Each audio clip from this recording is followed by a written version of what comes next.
السلام عليكم. اللهم صل وسلم وبارك على سيدنا محمد وعلى سيدنا محمد. طبعا بنجيب علبة الفول حبة صغيرين قد كده، وبيبقى الطعم اي كلام، وبيبقى بكام؟ ب20 جنيه، ب10 جنيه، وبيبقوا ايه يا دوبك طبق فول. طب ما احنا نجيب الفول.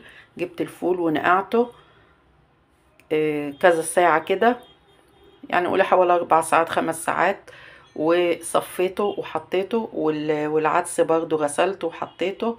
وعندنا اللي هو الاصفر الصغير ده ليمون، وعندنا غلة،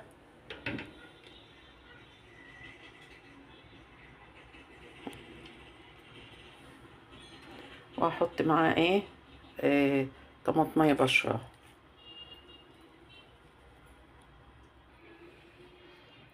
وهنزل بقى عليه بالمية. بسم الله الرحمن الرحيم.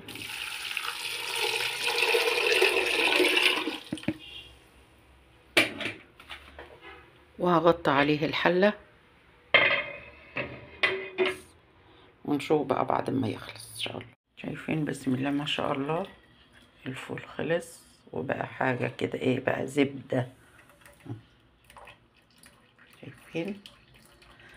هنجهز بقى طبق فول ونشوف مع بعض. شايفين؟ بسم الله ما شاء الله، الحباية طالعة ازاي وجميل. وهنهرسه بقى. هرسته اهو، وحطيت عليه الملح والليمون، وهبدأ احط بقى الزيت. بسم الله الرحمن الرحيم.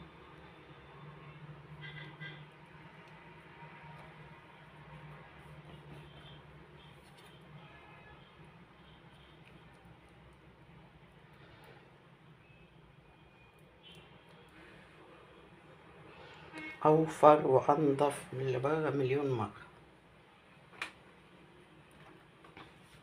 ايه رأيكم بقى في الشكل الجميل ده؟ والطعم تحفة، يستاهل بقكم. بألف هنا لله ياكل، وبألف هنا للي يشوف. وأقول لكم إيه، أترككم في رعاية الله وأمنه وحفظه، وانتظروني في فيديو جديد. والسلام عليكم ورحمة الله وبركاته.